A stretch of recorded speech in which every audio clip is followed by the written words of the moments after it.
Pour savoir ce qu'il y a à comprendre, Mario Dumont.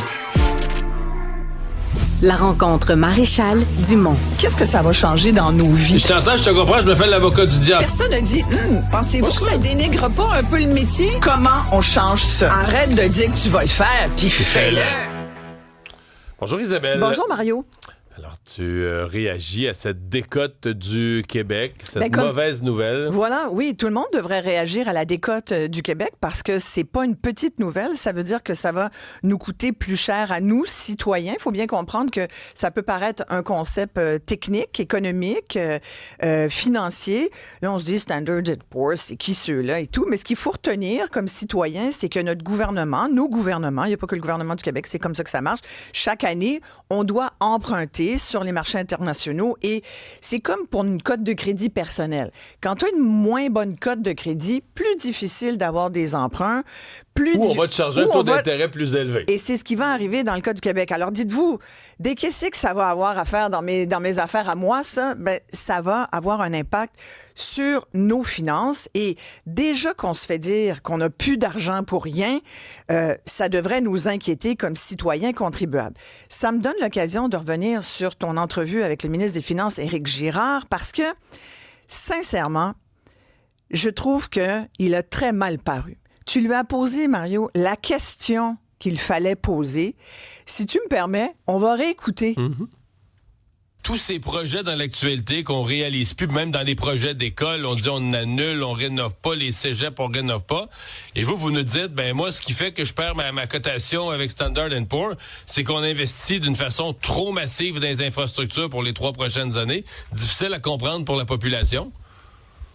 C'est là toute l'illustration que c'est beaucoup plus difficile de gouverner que commenter sur ceux qui gouvernent, là. C'est incroyable! C'est incroyable! Tu viens de te faire mansplainer. Oui, c'est pas le fun à part le ministre des Finances. C'est vrai aussi dans le sens que c'est comme le gouvernement met des milliards dans les infrastructures. Non, mais c'est pas ça qu'il dit. Ce qu'il est en train de te dire, et à tous ceux qui analysent le gouvernement, c'est, oui, regardez, là, vous pouvez bien parler, là, mais vous faites juste du bruit que votre bouche, c'est bien plus facile commenter, analyser après coup que de gouverner. Ce n'est pas une réponse. Ta question était très simple. Comment pouvez-vous justifier des dépenses outrancières depuis qu'ils sont là au pouvoir, alors qu'à l'époque, en 2018, il y avait... Puis je comprends la pandémie qui a frappé après, là, puis qui a pu augmenter de 20 % les dépenses en santé. Mais comment tu peux justifier que tu arrives en place, tu nages dans l'argent, puis là, tu envoies des chèques hyper électoralistes comme mesure, on le sait, alors que le monde en demande même pas. Les citoyens, ils vont pas dire non, gardez votre argent à Québec, on n'en veut pas, on veut continuer de payer. Et non, les gens vont dire, d'accord, on va le prendre, ton chèque. Est-ce que c'était géré en bon père de famille, comme nous l'a dit M. Legault? Je ne pense pas. Alors, moi, je reviens à Éric Girard, à sa réponse qui, à mon avis, est très arrogante. Très arrogante. Et dans la suite de il ne peut pas répondre ça. Il peut pas... C'est comme, tu sais, il te le dit à toi, mais il le dit à tout le monde. Il est comme au-dessus de ses affaires, tu sais. Mais il a raison quand même. C'est plus facile de commenter que gouverner. Moi, j'accepte ça. C'est juste que... ils sont où? Non, mais ils sont où? Mettons les projets d'hôpitaux, là. Il faut qu'ils nous donnent un portrait. Ils nous disent qu'ils se dépensent des milliards comme jamais dans l'histoire pour des hôpitaux. Puis dans l'actualité, t'as juste des hôpitaux qui se réalisent pas. Pouvez-vous nous donner la liste de ceux qui sont en construction, qui se font? Pourquoi ils sont prioritaires? Pourquoi ils sont plus urgents? Ils ont été choisis pour des raisons politiques? Pourquoi ils sont plus prioritaires que Maisonneuve-Rosemont? Moi, je veux savoir. Exactement. Puis sincèrement, c'est pour ça que moi, ma question, c'est... Ce matin, je l'ai mis sur mes post-it. Éric Girard a-t-il bien le sens des priorités? Il y a des priorités prioritaires sur la liste. Numéro 1 sur la liste des hôpitaux, je pense que quand il est en train de transformer Maisonneuve-Rosemont en zoo plutôt qu'en hôpital, il y a un méchant problème. Fait que si il nous dit, vous parlez juste, vous les commentateurs, animateurs, de ce qui va pas bien, vous devriez parler de ce qu'on fait de bien... tu sais, ce que vous faites de bien, c'est quoi? C'est sabrer dans les maternelles 4 ans, comme on apprend ce matin. Mais ils vont sabrer dans tout, Isabelle. Mais là, il n'y a plus une scène pour rien. On n'a plus d'argent. C'est le gars qui a mis 5 millions au moins pour convaincre les Kings de Los Angeles. C'est du change, là, on parle de milliards. Non, mais Mario, c'est du change. Non, oui, c'est du change, tu as raison. C'est une question de principe. 5 millions, c'est peut-être du petit change pour notre ministre des Finances, puis c'était peut-être bien important que les Kings viennent jouer du petit hockey à Québec, mais tu peux pas gérer, puis là, ça va être la commentatrice là, qui va « Oh, excusez-moi, Monsieur Girard, là, c'est sûr que c'est plus difficile gérer un gouvernement que de commenter, je le reconnais, mais on n'est pas cave. On est aussi capable de voir que 5 millions d'un King, c'est une mauvaise idée quand tu n'as plus une maudite scène, tu comprends? Si tu n'as plus une maudite scène puis que tu n'as plus d'argent pour rien, ben tu mets pas de l'argent là-dedans, tu comprends? C'est ça, avoir le sens des priorités. Moi, ça m'a fâché ce matin d'entendre le ministre des Finances te répondre avec cette légèreté-là. Mais ils sont dans l'embarras, Ils sont dans parce que... Je veux dire, l'opposition, mettons, on va ressortir ça tous les jours, là, qu'on est décoté. Avec raison. Avec contre, raison. Le seul avantage pour le gouvernement, c'est que ça leur fait une raison pour dire non à tout. Parce que je l'ai dit depuis le début de l'émission, si vous êtes un organisme, une municipalité, un syndicat, pour vous demander au gouvernement de l'argent, la réponse, c'est non. On est décoté. C'est comme ça va être la réponse universelle à tout à partir de maintenant. Oui, mais c'est pas comme ça qu'on gère. Alors, tu me permettras à nouveau, et je n'ai qu'une maîtrise en gestion des affaires. Alors, qu'est-ce que tu veux? Hein? Je n'ai qu'une...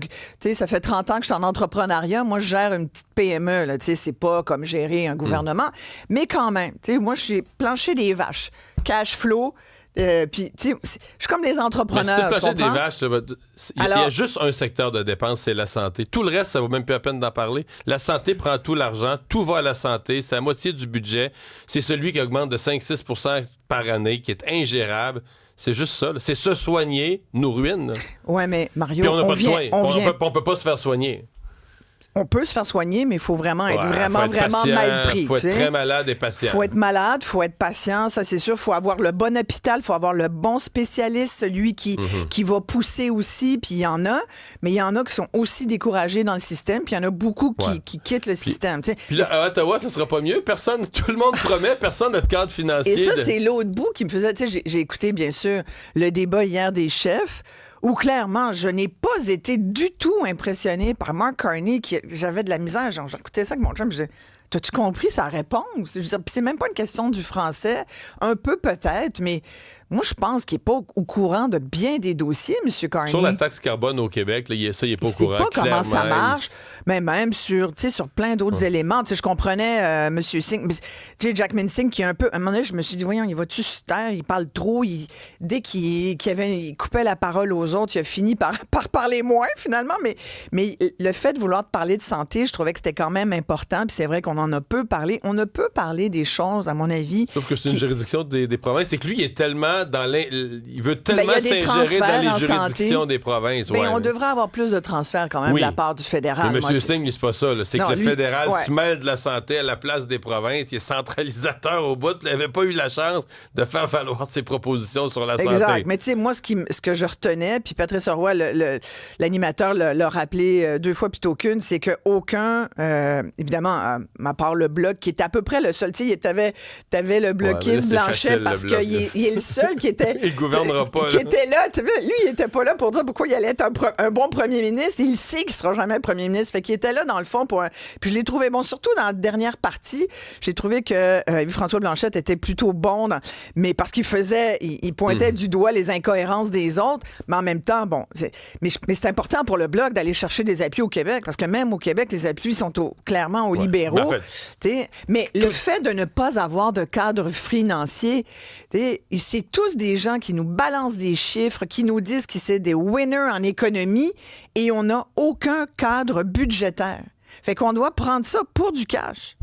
Ce qu'ils nous disent. On va vous donner des baisses d'impôts, dépenser plus, ça va bien aller. Merci.